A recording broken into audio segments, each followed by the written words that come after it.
Olá, graças a Deus, mais um grande dia, como sempre, uma grande oportunidade, é um privilégio imenso, maravilhoso, como sempre, poderoso, poder compartilhar a nossa leitura bíblica, que Deus sempre tem nos inspirado, nos dado revelações e direções, capacitações para podermos ir além, vivemos o sobrenatural do Senhor, se conhecemos as Escrituras, as passagens bíblicas, os heróis da fé, como foi com Davi e assim as demais situações. Vemos que não está sendo fácil para ele, situações que está enfrentando na sua própria casa.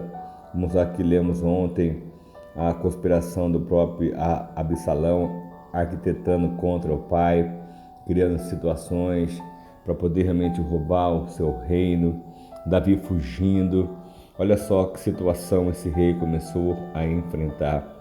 E aqui então no capítulo 16, segundo Samuel, mal Davi tinha passado pelo alto do monte, lá estava à sua espera Ziba, criado de Mefibosete. Ele trazia 2 jumentos carregando 200 pães, 100 bolos de uva passas, 100 frutas da estação e uma vasilha de couro cheia de vinho. O rei perguntou a Ziba, por que você trouxe essas coisas? Você vê como Davi ele fez bem ao seu senhor Mefibosete, como isso realmente é de grande valia. Quando você faz o bem a alguém, como você recebe realmente o bem. E Ziba respondeu: os jumentos servirão de montaria para a família do rei. Os pães e as frutas são para os homens comerem, e o vinho servirá para reanimar os que ficarem exaustos no deserto. Onde está Mefibosete, neto de seu senhor? Perguntou o rei. E Ziba lhe respondeu: ele ficou em Jerusalém, pois acredita que os israelitas lhe restituirão o reino do seu avô. Então o rei disse a Ziba: tudo que pertencia a Mefibosete agora é seu. Humildemente me prostro, disse Ziba, que o rei meu senhor agrade-se de mim. E chegando o rei Davi a Baurim, um homem do clã da família de Saul chamado Simei, filho de Gerá, saiu da cidade proferindo maldições contra ele. Ele atirava pedras em Davi e em todos os conselheiros do rei. Embora todo o exército e a guarda da elite estivesse à direita e à esquerda de Davi, enquanto o Simei amaldiçoava, dizia: sai daqui, assassino, bandido. O Senhor retribuiu a você todo o sangue derramado na família de Saul, em cujo lugar você reinou. O Senhor entregou o reino nas mãos do seu filho Absalão. Você está arruinado porque é um assassino. Olha a situação de pessoas, nunca você vai agradar a todo mundo. Aqui estava uma pessoa que é da família de Saul, que achando que o próprio Davi, ele roubou o reino do próprio Saul, mas não foi assim que foi feito. Não sabia como estava a história, o que Deus estava realmente fazendo na vida do próprio Saul e do próprio Davi. Então Abisai, filho de Zeruia, disse ao rei: por que esse cão morto amaldiçoou o rei, meu senhor? Permite que lhe corte a cabeça. Mas o rei disse: que é que vocês têm com isso, filho de Zeruia? Ele me amaldiçoa, porque o Senhor lhe disse que amaldiçoasse Davi. Portanto, quem poderá questioná-lo? Então Davi disse a Abisai e a todos os seus conselheiros: até meu filho, sangue do meu sangue, procura matar-me. Quanto mais esse benjamita, deixe-no em paz que amaldiçoe, pois foi o Senhor que mandou fazer isso. Talvez o Senhor considere a minha aflição e me retribua com bem a maldição que hoje eu recebo. E assim então Davi e seus soldados prosseguiram pela estrada, enquanto Simei ia pela encosta do monte, do lado oposto, amaldiçoando e jogando pedras de terra. O rei e todo o povo que estava com ele chegaram exaustos ao seu destino, e lá então descansaram. Enquanto isso, Absalão e todos os homens de Israel entraram em Jerusalém, e Aitofel estava com eles. Então Husai, o arquita, amigo de Davi, aproximou-se de Absalão e exclamou: viva o rei, viva o rei. Mas Absalão disse a Husai: é essa a lealdade que você tem para com seu amigo? Por que você não foi com ele? E respondeu então Husai: não sou eu, não sou do escolhido do Senhor, deste povo e de todos os israelitas, e com ele permanecerei. Além disso, a quem devo servir? Não deveria eu servir o filho? Assim como servi a teu pai, também te servirei. Então Absalão disse a Aitofel: dê-nos o seu conselho, o que devemos fazer. E Aitofel respondeu: aconselho que tenhas relações com as concubinas de teu pai, que ele deixou para tomar conta do palácio. E então todo Israel ficará sabendo que tomaste repugnantemente para teu pai e todos que estão contigo, e se encherão de coragem. E assim armaram uma tenda no terraço do palácio para Absalão, que ele teve relações com as concubinas de seu pai, à vista de todo Israel. E naquela época, tanto Davi como Absalão consideravam os conselhos de Aitofel como se fosse a palavra do próprio Deus. Olha que engano, né? Que situação. Mas o próprio Deus já tinha dito que o próprio Davi iria passar por essa vergonha, que as suas mulheres iriam ser expostas, enfim, e assim aconteceu. Mas esse Aitofel estava com o coração totalmente cheio de ódio, amargura, enfim, onde Deus também estava tratando cada um desses homens e dessas pessoas. E Aitofel disse então a Absalão aqui no 17: permita-me escolher 12.000 homens e partirei essa noite em perseguição a Davi. Eu o atacarei enquanto ele está exausto e fraco. Vou lhe causar de pânico e seu exército fugirá. Depois matarei somente o rei e trarei todo o exército de volta a ti. E somente um homem que procuras matar-me. Assim todo o exército ficará em paz. Esse plano pareceu bem e aos olhos de Absalão e a todas as autoridades de Israel.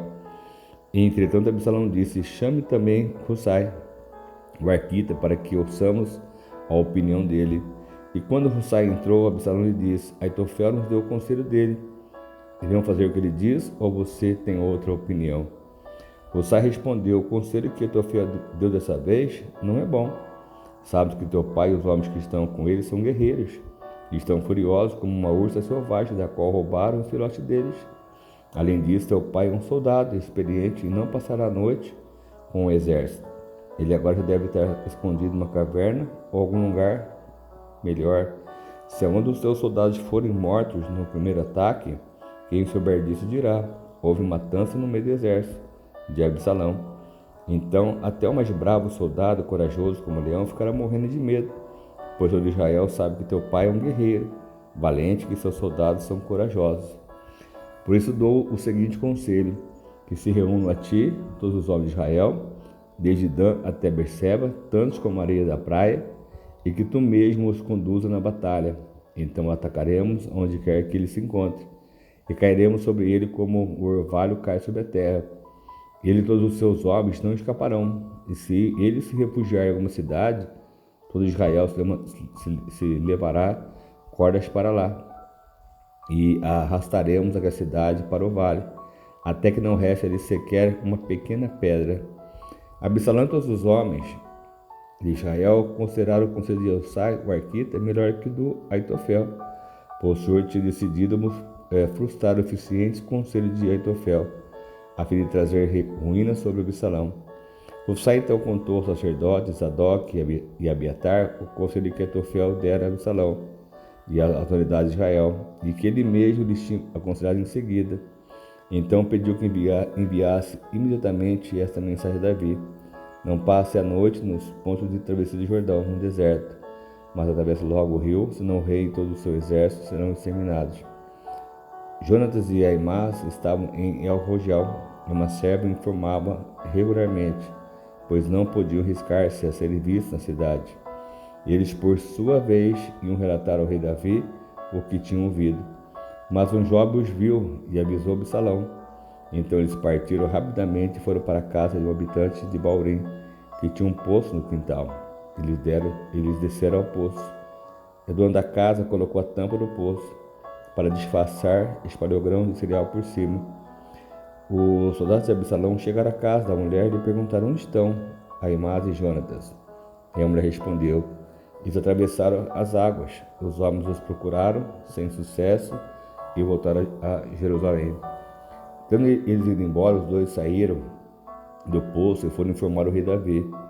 E lhe falaram do conselho que Aitofel dera contra ele. E lhe disseram que atravessasse imediatamente o Jordão.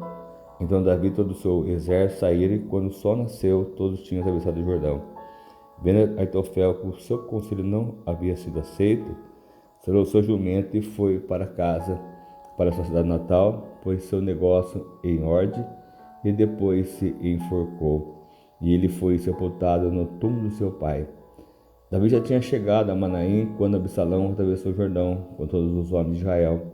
Absalão havia nomeado Amasa comandante do exército em lugar de Joabe.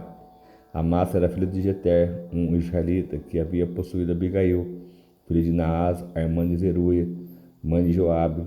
Absalão e os israelitas acamparam em Gileade. E quando Davi chegou a Manaim, Subi, filho de Noás, de Rabá dos Amonitas, Marqui, filho de Aimiel de Lodebar, e o gileadita Basali de Rogeli, trouxeram a Davi e ao seu exército camas, bacias, utensílios de cerâmica, e também trigo, cevada, farinha, grãos torrados, feijão, lentilha, mel e coalhada, ovelhas e queijo de leite de vaca, pois sabiam que o exército estava cansado, com fome e com sede no deserto.